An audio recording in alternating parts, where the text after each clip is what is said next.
अस्सलाम वालेकुम नाज़रीन, मैं हूं आपका मेज़बान फ़याज़ वलाना और आप देख रहे हैं फ़याज़ वलाना ऑफिशियल यूट्यूब चैनल। आज जुम्मे की सुबह है पाकिस्तान में और यहाँ जुमरात की रात है टोरंटो कनाडा में। और आज टॉपिक्स बहुत ज़्यादा हैं। मैं एक दफ़ा रफली आपको बता देता हूँ किन किन टॉपिक्स पे बात करनी है। मैं कोशिश करूँगा मुख्तसर रखूँ, लेकिन अगर लंबा मैं नज़र रखूँगा घड़ी पे, अगर लंबा हो गया व्लॉग तो वैसे फिर पार्ट 2 इसका कर लेंगे। एक तो एंथ्राक्स के हवाले से एक और रावलपिंडी में आज दौड़ें लग गई हैं। वहाँ कुछ ख़त जो हैं पिंडी कैंट के एरिया में ख़त लेटर बॉक्स से निकले हैं, जिन पे अब बात सिर्फ जजेस तक नहीं बल्कि आगे बढ़ गई है। चीफ मिनिस्टर पंजाब मरीम नवाज के नाम खत था, शहबाज शरीफ के नाम खत था और काजी फायज साहब तो इस लिस्ट में हैं ही हैं। तो वहाँ क्या हुआ उस पर बात करेंगे। और फिर जुल्फ़िकार अली भुट्टो की बरसी 45वीं बरसवीं पे बिलावल भुट्टो साहब ने इंतहाई दीदा दलेरी से उस जो अफ्तार पार्टी थी बरसी के सिलसिले में नोडेरो में, उस पर ऐसा एक झूठ बोला कि शायद मौरख भी शर्मिंदा हो जाएंगे क्या किया उन्होंने। उस पर बात करेंगे। और फिर बात करेंगे हम जनाब के उम्रे पे जा रहे हैं शहबाज शरीफ साहब, तो किस उम्मीद के साथ जा रहे हैं, किस मुंह के साथ जा रहे हैं और किस मुंह से वो बात करेंगे मोहम्मद बिन सलमान से। कोशिश है उनकी कि मुलाकात हो जाए, तो देखें। फिर मियां नवाज शरीफ साहब के बयानिए के हवाले से एक बहुत बड़ी एक शिफ्ट आई है जिसका मैं जिक्र कर रहा था बड़े दिनों से। राना सनाउल्लाह साहब ने आज कह दिया है कि हम बयान नहीं हैं, किसी एक के साथ स्टिक नहीं है, हम बयानियाँ बदल सकते हैं और बदलेंगे। इस पर बात करेंगे। और गार्डियन अखबार ने जो स्टेटमेंट दिया है कि राह जो है सिर्फ बाकी दुनिया में ही नहीं बल्कि पाकिस्तान में उन्होंने 20 तक लोग मार दिए हैं, उस पर बात करेंगे। फिर शाहीन सबाई साहब ने एक ट्वीट किया है और उस पर उसका बड़ा चर्चा है कि लाहौर में मोहसिन नकवी साहब और हमारे आर्मी चीफ आसिम मुनीर साहब मिलकर कोई ज़मीनों के कारोबार के सिलसिले में उन्होंने एक तशवीश ज़ाहिर किया है। अली अमीन गंडापुर का कोर कमांडर हाउस पेशावर जाना और वहाँ अपने मिनिस्टर्स के साथ जाना, उस पर लेदे हो रही है, उस पर बात करेंगे। और सैफुल्ला नियाजी के साथ क्या हुआ, अडयाला जेल वो कैसे पहुंचे और इमरान खान ने उन्हें देखने के बाद इमरान खान गुस्से में हुए। फिर बात करेंगे कि शहबाज शरीफ साहब गवर्नमेंट जहां एक तरफ वो अपनी मर्जी के काम कर रहे हैं, दूसरी तरफ जहां आम आदमी का आम लोगों का फ़ायदा है, वहां उन्होंने 3 इदारे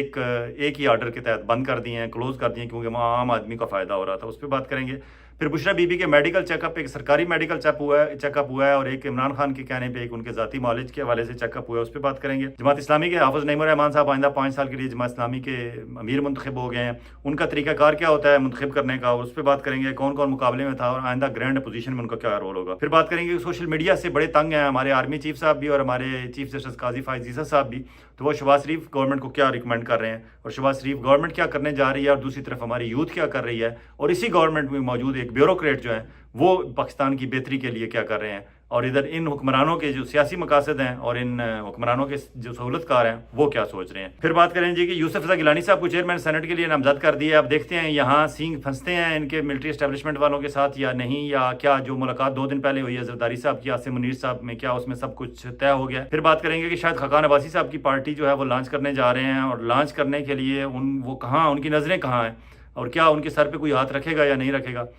फिर पीपल्स पार्टी और मुस्लिम लीग नून को एक मुश्तरका उनकी एक कामयाबी हुई है। बड़े अरसे से वो चाहते थे कि कोई उनके रंग में रंगा जाए, तो जिसको वो चाहते थे अपने रंग में रंगना वो तो नहीं रंगा गया, लेकिन कोई और उनके रंग में रंगा गया है। फिर पाकिस्तान मुस्लिम लीग नून और पीटीआई के अंदर जो ग्रुपिंग है, मैं कोशिश करूंगा कि मुख्तार उस पर बात करें, लेकिन वो बड़ी ज़रूरी है क्योंकि ग्रुपिंग खुल के सामने आ रही है दिन ब दिन। सबसे पहले केजी रावलपिंडी में एक आज सुबह वहाँ थाना नसीराबाद का इलाका है ढोक गुजरा, वहाँ के लेटर बॉक्स से कुछ लेटर मिले जिनमें एक पे काजी फायज साहब का नाम और पता लिखा हुआ था, दूसरे पे शहबाज शरीफ वज़ीर आज़म पाकिस्तान का था, और 2 खतूत पे वज़ीर आला पंजाब मरीम नवाज साहब का नाम, साहिबा का नाम और उनके नाम ये खतूत थे। तो जब वो लेटर बॉक्स से उन्होंने देखे तो फौरी तौर पर उन्होंने अपने हुकाम को बताया, हुकाम ने आगे डिस्ट्रिक्ट एडमिनिस्ट्रेशन को बताया, डिस्ट्रिक्ट एडमिनिस्ट्रेशन ने एंटी नारकोटिक्स वालों को बुला लिया और फिर वहाँ से बात मीडिया तक पहुँच गई। तो दौड़ें लग गई इन सब महकमों की और हमारे मीडिया वालों की भी, और वहाँ पहुँचे और वो लेटर बॉक्स उन्होंने अपने कब्जे में लिए एंटी नारकोटिक्स वालों ने, और जब खोले गए तो अंदर से कोई एंथ्राक्स टाइप इस तरह का पाउडर कोई कुछ नहीं था, अलबत्ता एक अखबारी तराशा था उसमें, और उस अखबारी तराशे पे लिखा हुआ था कि महकमा फूड अथॉरिटी को ख़त्म किया जाए, बंद किया जाए। और इससे फिर जो है वो सारे मीडिया वाले भी जो है अपना समूह लेके वापस आ गए और एंटी नारकोटिक्स वाले भी वापस चले गए और डिस्ट्रिक्ट एडमिनिस्ट्रेशन की भी जान में जान आई, सुकून हुआ। लेकिन सोचने की बात यह है कि क्या हमारे लोगों को, आम आदमियों को अपने मसाइल के हल के लिए क्या अब ऐसा ही करना पड़ेगा? क्या अब एंथ्राक्स के डर और खौफ की वजह से हमारे जो बुनियादी मसाइल हैं, आम आदमी के मसाइल हैं, शिकवे शिकायत हैं, उन पे लोगों की तवज्जो होगी, हमारे मीडिया वालों की तवज्जो होगी और महकमे वालों की दौड़ें लगेंगी, या और कोई सूरत नहीं बची? एंथ्राक्स के बहाने ही सही कम से कम एक आम आदमी, कोई शहरी अगर किसी मामले पे तशवीश है उसे कि फूड महकमा फूड अथॉरिटी ख़त्म किया जाए, تو اس پہ توجہ ہی کر لیتے. میرے خیال میں تو کسی نے صرف ایک سطر کی لائن دینے کے علاوہ کہ وہاں سے یہ تراشا نکلا ہے, کسی نے اس کو درخور اعتنا نہیں سمجھا, نہ ہمارے کسی حکومتی ادارے نے, نہ وزیر اعظم صاحب کریں گے, نہ چیف منسٹر صاحبہ کے پاس اتنا ٹائم ہے وہ اپنی ٹک ٹاکس بنوائیں یا محکمہ فوڈ اتھارٹی پہ کام شہری کا جو مسئلہ ہے اس پہ توجہ کریں, اور نہ میڈیا والوں کے اس پہ ہے کہ بھائی پوچھ تو لیا جائے کہ کیا یہ بندہ جو مطالبہ کر رہا ہے اس مطالبے میں وہ کس حد تک حق پہ جانب ہے, اور جس اخباری تراشے کے ذکر ہے اس اخباری تراشے میں کس بات کا ذکر کیا گیا ہے, کیا مطالبہ کیا گیا ہے, اور اس مطالبے کی کوئی بیس بھی ہے یا نہیں. اور اگر اس محکمے کے موجودگی میں ہمارے پاکستان بھر کے لوگوں کو, اور اسپیشلی پنجاب فوڈ ڈپارٹمنٹ کی اگر بات ہو رہی ہے, اگر ان لوگوں کو صاف پانی, صاف خوراک, صاف دوائیں دستیاب نہیں ہیں تو پھر اس ادارے کا فائدہ کیا ہے, اور اگر ادارہ ہے تو وہ کام کیوں نہیں کر رہا, لوگوں کو ناقص اشیاء کیوں مل رہی ہیں. لیکن کس نے دیکھنا ہے جی, صرف انہیں اس قوم کو افراتفری چاہیے, اللہ چاہیے, اور اگر وہاں سے کوئی پاؤڈر نکل آتا تو بس 2-3 دن ہم اسی پہ خبریں چلاتے رہتے. آگے جی بلاول بھٹو زرداری, نام لینے سے پہلے سوچنا پڑتا ہے کہ یہ کون سے قبیلے سے تعلق رکھتے ہیں, لیکن بھٹو انہوں نے درمیان میں فٹ کیا ہوا ہے, ظاہر ان کے نانا ابو بھٹو تھے تو بھٹو کا نام استعمال کرتے ہیں تو اسی وجہ سے ووٹ بھی انہیں ملتے ہیں. صرف بلاول زرداری لکھیں تو شاید لوگ اس طرح ان کی طرف راغب نہ ہوں. تو بھٹو, ذوالفقار علی بھٹو صاحب کی مرحوم شہید کی برسی تھی, 45ویں برسی تھی, تو گڑی خدا بخش ان کے مزار پہ بھی تقریب ہوئی, لیکن ڈیرو میں ایک افطار پارٹی ہوئی جس میں بلاول بھٹو صاحب شریک ہوئے, اور وہاں انہوں نے تقریر کرتے ہوئے کہا اور بڑی ڈٹائی سے جھوٹ بولا, اور دیکھا بھی نہیں کہ ہماری تقریر کو کوئی, صرف وہاں سارے جی بھٹو والے نہیں ہوتے, کوئی باقی پاکستان کے لوگ بھی آپ کی تقریر سنتے ہیں تو وہ آپ کی تقریر کا آپ کو جواب بھی دے سکتے ہیں کہ حضور آپ کہہ کیا رہے ہیں. انہوں نے کہا کہ چارٹر آف ڈیموکریسی پر ہم نے عمل کیا, سائن کیے اور عمل کیا, اب ہمیں عدالتی اصلاحات لانا ہوں گی. بلاول بھٹو صاحب, آپ نے چارٹر آف ڈیموکریسی کا جس کا ذکر کیا اس کی ایک انتہائی اہم شق یہ تھی کہ آئندہ سے ہم یہ دونوں بڑی پارٹیاں ہم سائن کر رہی ہیں, آئندہ سے ہم یہ سائن کرتے ہیں, اور آپ نے حلفیہ اس پہ سائن کیا تھا. آپ نے نہیں, آپ کی والدہ محترمہ اور مریم کے والد میاں نواز شریف صاحب نے سائن کیا تھا, اور حلف کی دوسری شرط یہ تھی کہ ملک ریاض صاحب پیچھے موجود تھے اور انہوں نے قرآن ہاتھ میں اٹھایا ہوا تھا اور قرآن اوپر رکھا ہوا تھا ان دونوں لیڈران کے سر پہ. اس قرآن کے سائے میں آپ کے بزرگوں نے, آپ کے لیڈران نے یہ سائن کیا تھا, اور اس میں کہا تھا کہ ہم آئندہ کسی بھی عوام کی منتخب کردہ حکومت کو ملٹری اسٹیبلشمنٹ کی مدد سے نہیں گرائیں گے. ابھی تو چند دن پہلے ہی آپ نے عمران خان کی عوام کی منتخب حکومت تھی, عوام کے ووٹوں سے منتخب حکومت تھی, اور وہ عوام کے ووٹ لے کے پرائم منسٹر آف پاکستان بنے تھے, تو آپ نے ملٹری اسٹیبلشمنٹ کی مدد سے سندھ ہاؤس کا آپ کے والد صاحب نے بازار سجایا, اور اس کے بعد کس طرح یہ سارا کام ہوا وہ بالکل چیزیں سامنے آ گئی ہیں, آپ کو بھی پتہ ہے, پوری دنیا کو پتہ ہے. تو ابھی چارٹر آف ڈیموکریسی کا ذکر نہ کریں, ورنہ جتنی دفعہ آپ چارٹر آف ڈیموکریسی کا ذکر کریں گے آپ کو شرمندگی ہوگی کہ آپ نے چارٹر آف ڈیموکریسی پہ عمل نہیں کیا, بلکہ آپ نے ملٹری اسٹیبلشمنٹ کی مدد سے اپنے منہ پر یہ کالک ملی ہے کہ آپ نے ایک منتخب حکومت کو اپنے ہاتھوں سے گرایا اور ان کی مدد سے گرایا. اب آپ بات کرتے ہیں کہ عدالتی اصلاحات لانا ہوگی. حضور عدالتی اصلاحات جو بات کرتے ہیں اس کی بھی سن لیں. عدالتی اصلاحات آپ یہ لانا چاہتے ہیں کہ آپ قاضی فائز عیسیٰ صاحب سے, کیونکہ میاں نواز شریف صاحب نے لندن پلان کے مطابق ایک وعدہ کیا ہوا تھا کہ آپ عمران خان کو پی ٹی آئی کو دیوار کے ساتھ لگائیں, اور اس کے بعد پھر فارم 45 فارم 47 والا معاملہ آیا چیف الیکشن کمشنر رہے سکندر سلطان صاحب کی سہولت کاری سے, اور ان سب صاحبان کے سر پہ ہمارے chief of army staff Asim Munir صاحب کا ہاتھ ہے. اس لیے وہ کہتے ہیں نا, ہاتھی کے پاؤں میں سب کا پاؤں, تو جب بڑا ہاتھی وہاں حاضر ہے تو پھر چھوٹے چھوٹے ہاتھی اور ہتھنیاں جو ہیں وہ تو پھر آگے ان کے سامنے ہاتھ باندھے کھڑے ہیں. آپ نے عمران خان کی حکومت کو جس طریقے سے بھی ہٹایا, اس میں جو جس نے سہولت کاری کی لندن پلان کے تحت, آپ نے عدالتی اصلاحات لانا ہے, اور آپ نے قاضی فائز عیسیٰ صاحب کو توسیع دینی ہے, ان کو ٹینیور پہ پوسٹنگ دینی ہے 3 سال کی, یا آپ نے چیف جسٹس آف پاکستان کی عمر کی حد بڑھانی ہے. یہ عدالتی اصلاحات آپ لانا چاہتے ہیں کیونکہ لندن پلان کا معاہدہ یہ ہے. تو یہ اس طرح عوام کو دھوکہ نہ دے, عوام سب سمجھتی ہے, سب جانتی ہے, اور اسپیشلی یوتھ 65% یوتھ کو کچھ امیدیں ہیں بلاول بھٹو آپ سے. آپ کو پھر بھی یوتھ کبھی کبھی سن لیتی ہے, آپ کی بات کو غور سے دیکھ لیتی ہے, لیکن اگر آپ اپنے بزرگوں کا یہ بوجھ ہے ان کی سیاہکاریوں کا, اگر وہ سر پہ اٹھائے پھرتے رہیں گے تو شاید یوتھ بھی آپ سے بہت جلد بھاگ جائے گی. 2-4 بندے اگر یوتھ میں بھی آپ کو سننا چاہتے ہیں تو وہ بھی سننا چھوڑ دیں گے, کیونکہ آپ جھوٹ بول رہے ہیں اور صاف جھوٹ بول رہے ہیں, اور آپ کو اس بات کا بھی احساس نہیں کہ آج آپ کے نانا کی برسی تھی, اور آپ اس کی برسی کے موقع پہ جس کے نام پہ آپ ووٹ لیتے ہیں, آپ اس کے نام پہ وہاں اس تقریب میں آپ جھوٹ بول رہے ہیں اور واشگاف جھوٹ بول رہے ہیں. میاں شہباز شریف صاحب وزیر اعظم پاکستان ہیں جناب, اس وقت فارم 47 والے, وہ عمرے پہ جا رہے ہیں, اور عمرے پہ اس امید پہ رہے ہیں اور کوشش کر رہا ہے ہمارا فارن آفس طارق فاطمی صاحب اور اسحاق ڈار صاحب, اور پورا زور لگا رہے ہیں کہ کسی طریقے سے اس عمرے کا جو ان کا دورہ ہے سعودی عرب ہے, اس میں ان کی محمد بن سلمان صاحب سے ملاقات ہو جائے. मुलाकात अगर हो भी गई तो आप क्या इन्वेस्टमेंट ही, आपने पैसे ही मांगने हैं ना उनसे, बाकी तो और उनका कोई आपका उनसे लेना देना नहीं है। पैसे आप किस मुंह से मांगेंगे? अभी 4 दिन पहले तो हमारे chief of army staff Asim Munir साहब उनसे मिल के आए हैं और ये इन्वेस्टमेंट की ही बात करके आए हैं। और इन्होंने कहा है कि जिस तरह आपने सऊदी अरब में वहाँ एग्रीकल्चर फील्ड में आपने एक नए तजर्बात किए हैं, उन तजर्बात की रोशनी में हजूर आप पाकिस्तान में भी तशरीफ़ लाएँ और वहाँ सऊदी कंपनीज़ को या सऊदी गवर्नमेंट को कहें कि आके इन्वेस्टमेंट करे। और उन्होंने तो ये भी बताया कि हमने थर के इलाके में खानेवाल से, पीरोवाल से लेकर आगे ऑल द वे अप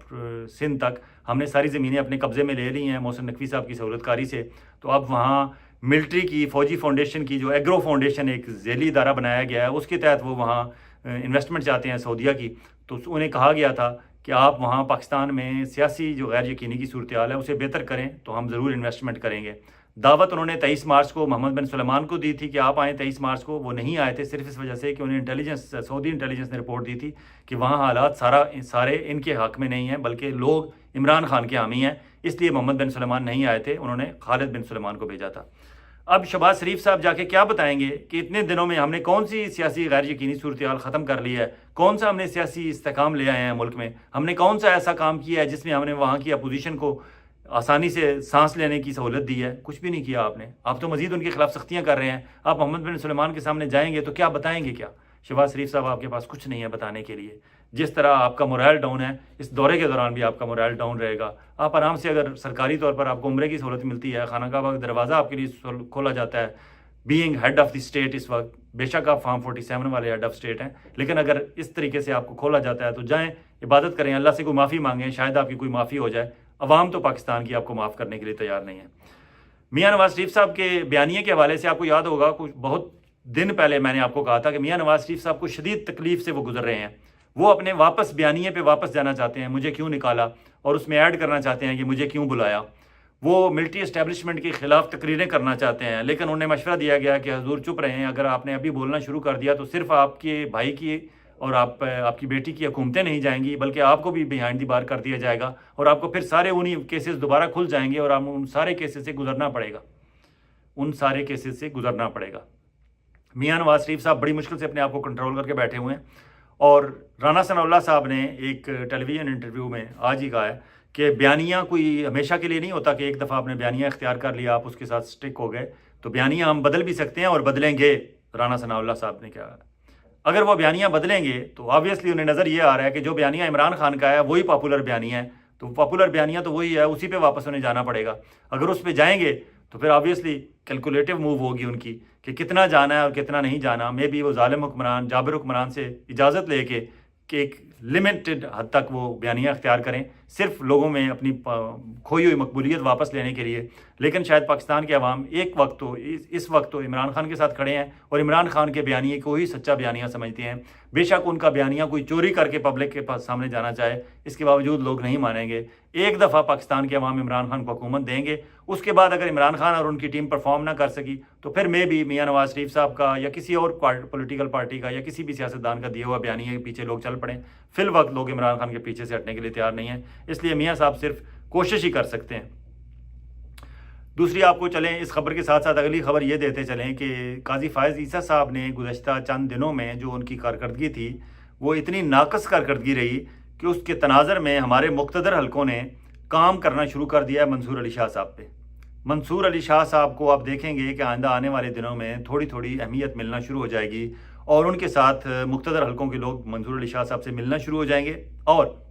अगर मंसूर अली शाह साहब ने, क्योंकि वो इंतहाई स्मार्ट आदमी हैं, काजी फ़ायज़ ईसा साहब से कम अज़ कम 100-200 गुना ज़्यादा स्मार्ट हैं, अगर उन्होंने बिहेव करना शुरू कर दिया मिलिट्री इस्टेब्लिशमेंट के साथ, कोई बेहतर ताल्लुकात रखे, तो शायद काजी फ़ायज़ ईसा साहब का वो ख्वाब एक्सटेंशन वाला पूरा ना हो और मंसूर अली शाह साहब अपने मुकर्रर वक्त पे अक्टूबर 2024 में चीफ़ जस्टिस ऑफ पाकिस्तान बन जाएँ। ये मंसूर अली शाह साहब वही हैं जब ये पंजाब में चीफ़ जस्टिस थे पंजाब हाई कोर्ट के, तो ये ऐसे स्मार्ट आदमी हैं, इन्होंने बाकायदा पंजाब हाई कोर्ट का एक बाकायदा तराना इन्होंने बनवाया था और उसे फिर गवाया भी गया गवैयों से, उसकी ट्यून सेट कराई गई। उन्होंने तराना पंजाब हाई कोर्ट का जो लिखवाया था, वो मेरे ज़ाती दोस्त हैं, चकवाल से उनका ताल्लुक़ है, काजी बाकर वसीम, अब वो PhD डॉक्टर भी हैं, डॉक्टर बाकर काजी वसीम, उन्होंने लिखा था। और फिर वहाँ से चकवाल से ये गवैया गया और उन्होंने उनकी धुन सुनी और उस धुन की सुनने के बाद उन्होंने उसे अप्रूव किया और वो बाकायदा नगमा जारी कराया। पंजाब हाई कोर्ट का नगमा। तो ये मंसूर अली शाह साहब भी एक मुख्तलिफ़ किस्म के करैक्टर हैं, उन्हें भी शौक़ है कि वो जहाँ काम करें वो काम नज़र भी आए और उस पर नगमे भी बने, तराने भी बने, वो परफॉर्म भी किया जाए, वो चलें भी। तो ये फेडरल में जब इन्हें सुप्रीम कोर्ट ऑफ पाकिस्तान का चीफ जस्टिस बनाया जाएगा तो वो बिल्कुल एक्टिविटी शो करेंगे, लेकिन वो इस तरह की काजी फायज़ ईसा साहब की तरह की हवासबाख्ता किस्म की कारकर्दगी नहीं होगी। मंसूर अली शाह साहब धीमे मिजाज में रहते हुए अपनी मर्ज़ी के काम करेंगे, लेकिन करेंगे ज़रूर। उनका शौक़ है कि वो काम करें तो वो नज़र भी आए। तो मंसूर अली शाह साहब से राब्ते शुरू हो जाएंगे हमारी मुक्तदरा के अभी कुछ दिनों तक, क्योंकि काजी फायज़ ईसा साहब की कारकर्दगी से वो कोई मुतमईन नहीं है। उन्होंने कहा कि काजी फायज़ ईसा साहब अपने आप को एक्सपोज कर देते हैं। फॉर एग्जांपल अभी 6 जजेस की जो उन्होंने शुरू किया हियरिंग, तो तकरीबन 1 घंटा 30 मिनट में उन्होंने 1 घंटा 10 मिनट खुद बोलते रहे हैं, बाकी 20 मिनट उन्होंने बाकी अटॉर्नी जनरल को और बाकी साथी जज साहबान को बोलने का मौका दिया है, जिसे पाकिस्तान भर में नापसंद किया गया है कि अगर आप हेड कर रहे हैं उसको बेंच को और बैठे हुए हैं बतौर चीफ जस्टिस ऑफ पाकिस्तान, तो आप बाकियों को भी बोलने का मौका दें। आपको तो सिर्फ ज़्यादा से ज़्यादा सुनना चाहिए, कम से कम बोलना चाहिए, और जो बोलें वो इतना अथेंटिक होना चाहिए कि लोग उसके हवाले दें। लेकिन आप इतना ज़्यादा बोले कि उस पर तनकीद ही हुई और कोई रिस्पांस अच्छा नहीं आया। आगे चलते हैं जी। गार्डियन अखबार ने, इंग्लैंड का मारूफ अखबार है, उन्होंने एक रिपोर्ट छापी है और बड़ी डिटेल में रिपोर्ट छापी है। उन्होंने कहा है कि पाकिस्तान इंडियन रॉ एजेंसी ने पाकिस्तान के अंदर 20 लोगों को टारगेटिंग किलिंग का निशाना बनाया और उन्हें मार दिया।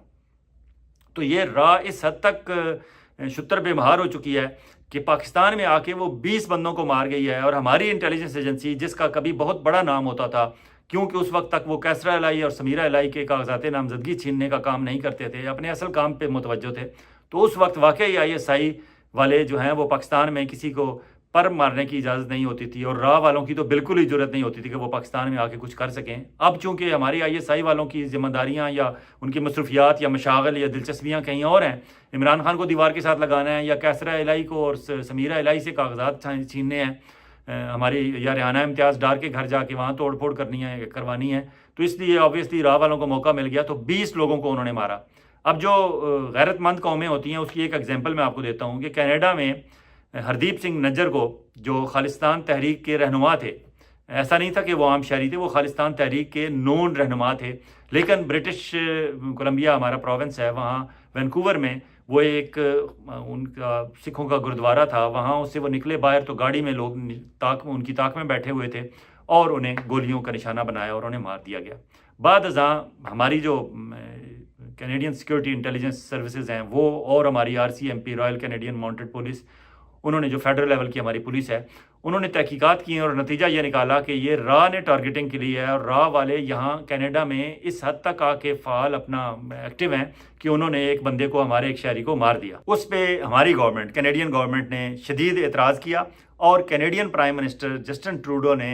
इंडिया में जाके बाकायदा, इंडिया के अंदर एक कॉन्फ्रेंस G20 की कॉन्फ्रेंस हो रही थी, तो उन्होंने उस कॉन्फ्रेंस के दौरान प्रेस कॉन्फ्रेंस की और इल्ज़ाम लगाया कि ये रॉ इस तरह कर रही है और हम इस बात को पसंद नहीं करते। इस पे जो नरेंद्र मोदी हैं, इंडियन प्राइम मिनिस्टर, उन्हें शदीद तकलीफ हुई और उसके बाद वहाँ उनके वजीर खारजा जयशंकर ने वहाँ प्रेस कॉन्फ्रेंस करते हुए कहा कि उल्टा चोर कोतवाल को डांटे। उन्होंने जस्टिन ट्रूडो के बारे में कहा कि हमने आपको कहा था कि खालिस्तान तहरीक के लोग जो हैं वो किस तरह आज़ादी से कनाडा में काम कर रहे हैं, आपने उनके खिलाफ एक्शन नहीं लिया और अब आप हमें डांट रहे हैं, आप चोर हैं, आपने चोरी की, हमने कुछ नहीं किया। ये जयशंकर की स्टेटमेंट थी।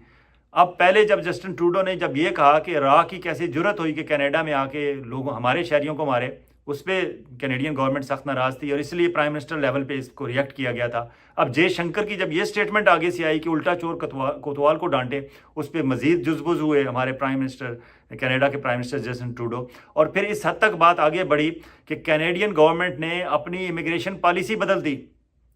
कनाडा में आने वाले सबसे ज़्यादा इमिग्रेंट जो थे वो इंडिया से थे, और स्पेशली इंटरनेशनल स्टूडेंट। हमारे कुछ यहाँ कॉलेजेस एंड यूनिवर्सिटीज़ में 90% इंटरनेशनल स्टूडेंट इंडिया से आ रहे थे। और एक इंडियन स्टूडेंट या कोई भी इंटरनेशनल स्टूडेंट जब कनाडा में आता है, मैं चूँकि यहाँ ओंटारियो गवर्नमेंट में एजुकेशन सेक्टर में जॉब करता हूँ इतने अरसे से, तो मुझे पता है कि क्या फ़ीसें होती हैं इनकी इंटरनेशनल स्टूडेंट्स की और कितना पैसा वो यहाँ आके खर्च करते हैं।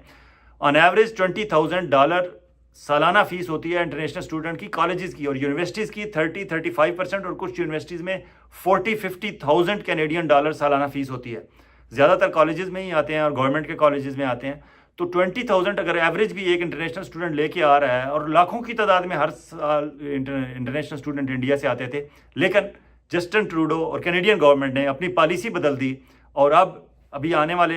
ابھی جو انٹیک ہمارا شروع ہو رہا ہے اس مئی میں، اس میں اور آئندہ سپٹمبر میں جو نیا انٹیک ہمارا اسٹوڈنٹس کا شروع ہو رہا ہے، اس میں آپ دیکھیں گے کہ بڑی تعداد میں انڈین انٹرنیشنل اسٹوڈنٹس کے نمبرز کم ہوں گے. یہ ایک اپرچونٹی بھی ہے پاکستانی اسٹوڈنٹس کے لیے اور دیگر ساؤتھ ایشین کنٹریز کے اسٹوڈنٹس کے لیے کہ اگر وہ آنا چاہیں. لیکن اس وقت تک پاکستانی تو شاید اتنے ایکٹیو نہیں ہیں، لیکن میں آپ کو بتاتا چلوں کہ نیپال سے بہت بڑی تعداد میں انٹرنیشنل اسٹوڈنٹ آ رہے ہیں، سری لنکا سے آ رہے ہیں، بنگلہ دیش سے آ رہے ہیں، باقی کنٹریز سے آ رہے ہیں. لیکن پاکستانی ابھی تھوڑے تھوڑے نمبر بڑھنے شروع ہوئے ہیں، لیکن اس طرح بڑے نہیں ہیں جس طرح، کیونکہ ہمارے ہاں نہ تو بینکوں والے انٹرنیشنل اسٹوڈنٹس کو ایڈمیشن کی بیس پہ لون دے رہے ہیں جس طرح کہ انڈیا میں دیتے ہیں، نہ ہمارے ہاں کو حکومتی سطح پہ کوئی حوصلہ افزائی ہوتی ہے، اور نہ ہمارے ہاں پیرنٹس اور کنسلٹنٹس اور باقی جو لوگ ہیں وہ اس حد تک ایکٹیو ہیں کہ وہ اسٹوڈنٹس کو بتائیں کہ بھائی ٹائم پہ آئلٹس کا ٹیسٹ دو. اگر ایک دفعہ آپ کا سکور اچھا نہیں آتا تو 2-3 مہینے کا وہاں جو آئلٹس اکیڈمی کھلی ہوئی ہیں، وہاں سے ٹریننگ لے کے آپ دوبارہ اپیئر ہوں تو آپ کا رزلٹ اچھا آ جائے گا. آپ اپلائی کریں، ایڈمیشن لیں اور کینیڈا پہنچیں. اور کینیڈا بے شک آتے ہوئے آپ کو لگتا ہے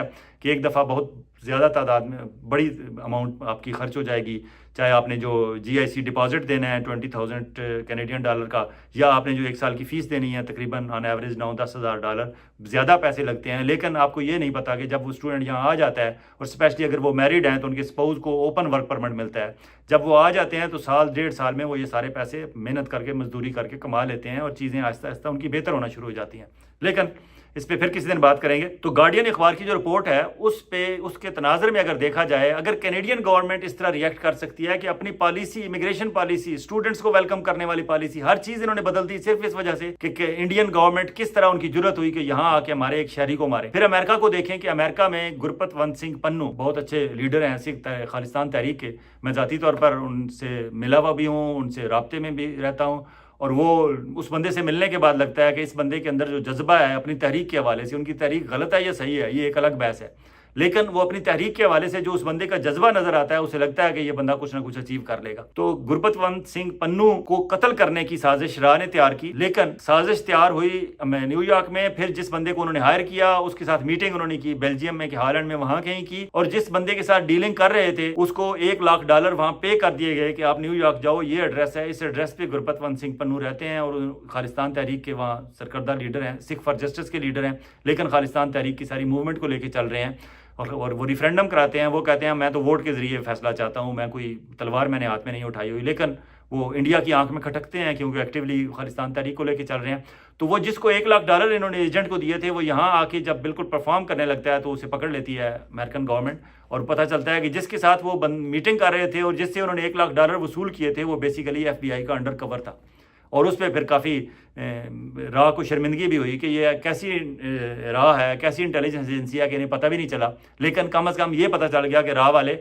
لوگوں کو مارنا چاہتے ہیں امریکہ کے اندر آ کے. اسی طرح انہوں نے برطانیہ کے اندر جا کے مارا ہے خالستان تحریک کے لوگوں کو. تو اتنے کنٹریز میں اگر راہ ایکٹیولی کام کر رہی ہے تو کم از کم ہمیں تو کنٹرول کر لینا چاہیے. تو ہم تو انہیں بہتر سمجھتے ہیں، لیکن اس وقت جو لسٹ آئی ہے وہ اس میں کچھ لشکر طیبہ کے لوگ ہیں، کچھ تحریک فلاح انسانیت کے لوگ ہیں، کچھ جیش محمد کے لوگ ہیں، کچھ حافظ حسین احمد صاحب کے، حافظ سعید احمد جو ہیں ان کے ساتھی ہیں، کچھ خالستان تحریک کے لوگ جو ہیں یہاں پاکستان میں آ کے چھپے ہوئے تھے، کچھ ویسے خالستان اپنا سکھ رہنما ہیں پاکستان میں جن پہ صرف شبہ تھا کہ شاید یہ انڈیا کے حوالے سے کوئی کام کر رہے ہیں. انہوں نے ٹارگٹ کر کے 20 لوگ مارے ہیں اور ہماری گورنمنٹ ٹس سے مس نہیں ہو رہی. اب یہ گارڈین کی رپورٹ کے بعد شاید کوئی ہو جائے، لیکن وزیر داخلہ محسن نقوی صاحب مصروف ہیں کچھ اور کاموں میں. اور ان کی ایک مصروفیت یہ ہے جس پہ شاہین صاحبائی صاحب نے بھی ایک ٹویٹ کیا ہے جس پہ بہت لے دے ہو رہی ہے. شاہین صاحبائی صاحب نے بتایا کہ یہ محسن نقوی صاحب اس وقت سے ظاہر obviously Asim chief of army staff Asim Munir صاحب کی مسز جو ہیں وہ اگر محسن نقوی صاحب کے رشتہ دار ہیں تو رابطے تو ان کے پرانے تھے. تو کہتے ہیں کور کمانڈر گجرانوالا تھے جب عاصم منیر صاحب، تو اس وقت عاصم نقوی صاحب اور یہ مل کے گجرانوالا میں جو DHA اناؤنس کیا تھا شاہین صاحبائی صاحب کے مطابق کہ انہوں نے وہاں زمینیں پہلے خرید لی تھیں اونے پونے داموں لوگوں سے زبردستی، اور اس کے بعد جب وہ DHA بنا تو پھر وہ مہنگی بیچیں اور وہاں سے انہوں نے کروڑوں اربوں روپے کمائے. اب یہ لاہور میں یہ دونوں صاحبان مل کے وہاں لاہور میں سینٹرل بزنس ڈسٹرکٹ جو ہے وہاں زمینوں کی خرید و فروخت کے اور اس سارے معاملات میں یہ لوگ ملوث ہیں. اور obviously یہ خود تو سامنے نہیں ہوں گے، آگے ان کے فرنٹ مین بہت سارے ہوں گے، لیکن پیچھے یہ ہیں. تو وہاں سینٹرل بزنس ڈسٹرکٹ جو بنایا جا رہا ہے وہ بہت بڑا ایک دبئی بنانا چاہتے ہیں لاہور کے اندر. اور اسی تناظر میں یہ والٹن ایئرپورٹ جو بیچا گیا ہے 50 ارب روپے میں، حالانکہ والٹن ایئرپورٹ پہ پرائیویٹ جو فلائٹ کیریئر اپنا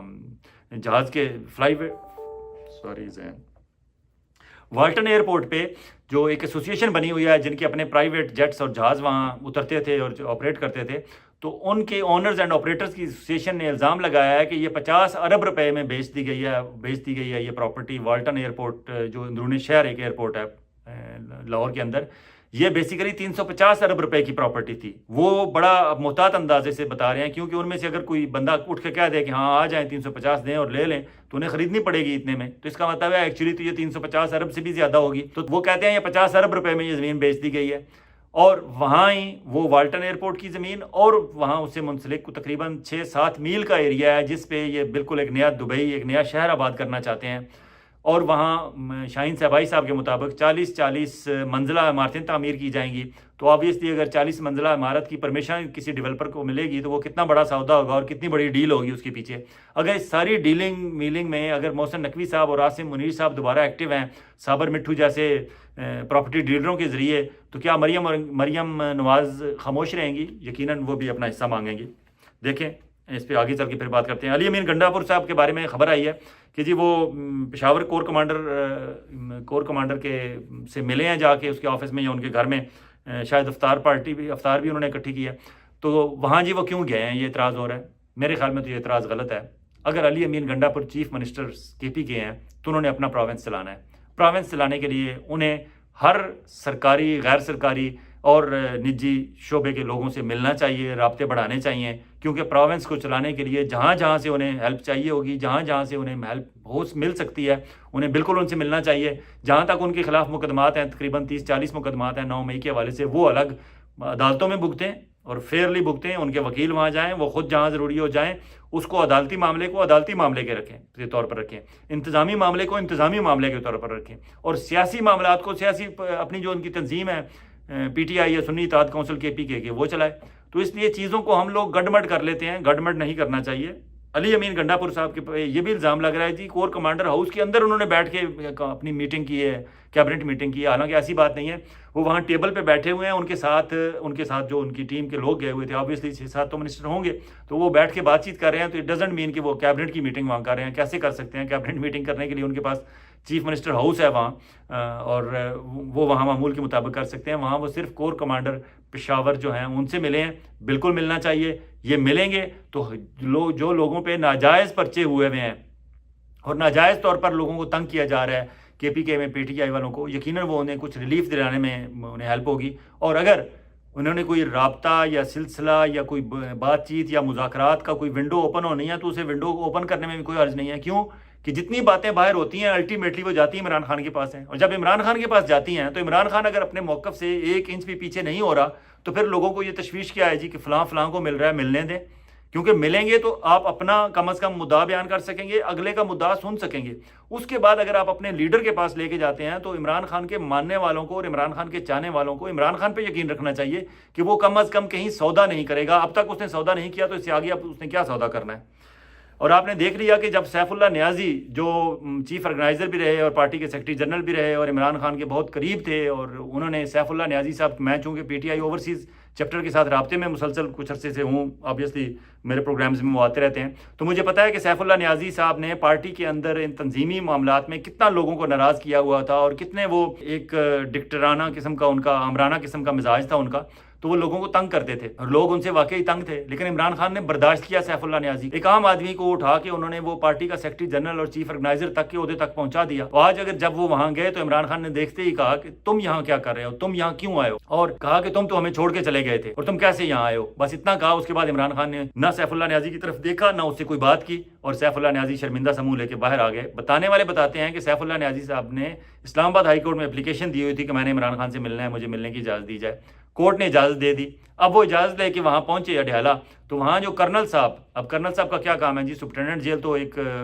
पंजाब का महकमा है मरियम नवाज़ के अंडर, तो डिप्टी सुप्रिटेंडेंट वो इतना एक अमला है, उन्हें मामलात करने चाहिए, लेकिन वहाँ एक कर्नल साहब बैठे हुए हैं ہماری مقتدرہ ہماری اسٹیبلشمنٹ کی طرف سے وہ لسٹ فائنل کرتے ہیں کہ آج کس نے ملنا ہے، کتنی دیر ملنا ہے، کل کس نے ملنا ہے، پرسوں کس نے ملنا ہے، کس نے نہیں ملنا. تو انہوں نے مزمل اسلم جو ایڈوائزر ہیں علی امین گنڈا پور کے اکنامک افیئرس پہ کے پی کے گورنمنٹ کے، وہ ان کی لسٹ میں نام تھا. انہوں نے ملنا تھا اور عمران خان سے بتانا تھا کہ کے پی کے میں ہم وہاں لوگوں کی عام اور اپنی ہماری بجٹ کیا ہوگا اور لوگوں کی زندگیوں میں آسانیاں پیدا کرنے کے لیے ہم کیا کرنا چاہتے ہیں اور ہمارے پاس کیا پلان ہے اپنے وہاں معاشی ایکٹیویٹی جنریٹ کرنے کے لیے. مزمل اسلم صاحب کی بڑی امپورٹنٹ میٹنگ ڈیو تھی اور وہ اس کی لسٹ میں نام بھی تھا ان کا. تو وہ کرنل صاحب جو وہاں بیٹھے ہوئے تھے ہمارے خلائی مخلوق والے پنڈی والے، انہوں نے مزمل اسلم کا نام کاٹ دیا اور ان کا نام لکھ دیا سیف اللہ نیازی. اور سیف اللہ نیازی اندر ملنے میں کامیاب ہو گئے. جب اندر گئے تو آگے عمران خان کا جو موقف تھا وہ وہی بات ہے جو میں آپ سے پہلے کر رہا تھا کہ آپ بے فکر رہیں، جتنے مرضی ہے یہ ملتے رہیں، جہاں مرضی ہے ملتے رہیں، جہاں سے مرضی ہے ملٹری اسٹیبلشمنٹ والے کوئی عمران سے معاملات ٹھیک کرنے کا یا کوئی ونڈو اوپن کرنے کی کوشش کرتے رہیں. بات جب الٹیمیٹلی عمران کے پاس جانی ہے تو اس طرح 2 منٹ میں بلکہ چند سیکنڈ میں فیصلہ ہو جانا ہے. سیف اللہ نیازی کو بیسیکلی ہماری ملٹری اسٹیبلشمنٹ والوں نے کوئی پیغام دے کے بھیجا تھا، تو ان کی سیف اللہ نیازی کی ضرورت تو نہیں ہوئی کہ وہاں منہ بھی کھول سکے کیونکہ عمران نے جاتے ہی سنپ کر دیا انہیں. اینی ہو، اب میں اس ولاگ کو یہاں ہی ختم کرتا ہوں اور میں دوبارہ ایک پارٹ 2 میں آتا ہوں کیونکہ چیزیں رہ گئی ہیں بہت ساری جن پہ بات کرنا ضروری ہے. اور بات اس لیے بھی کرنا ضروری ہے کہ میں کوشش کرتا ہوں کہ میں ایک نیوٹرل ویو دوں. میں بالکل، مجھے پی ٹی آئی والے بھی عزیز ہیں، مجھے پیپلز پارٹی اور مسلم لیگ نون اور جماعت اسلامی اور جے یو آئی سارے اس لیے عزیز ہیں کیونکہ انہیں آپ لوگ ووٹ دیتے ہیں. آپ اگر انہیں ووٹ دینا چھوڑ دیں تو بالکل ہم ان کا ذکر نہیں کریں گے. اور کچھ لوگ اعتراض کرتے ہیں جی کہ آپ صاحب کیوں لگاتے ہیں. ایک تو صاحب روانی میں لگاتے ہیں، دوسرا اگر کسی عہدے پہ کوئی بندہ بیٹھا ہوا ہے وہ ریپرزینٹ کر رہا ہے ہمارے کنٹری کو، ہمارے ملک کو، ہماری اسٹیٹ کو، ہماری قوم کو، ہماری حکومت کو، تو اس میں صاحب لگانے میں کوئی حرج نہیں ہے.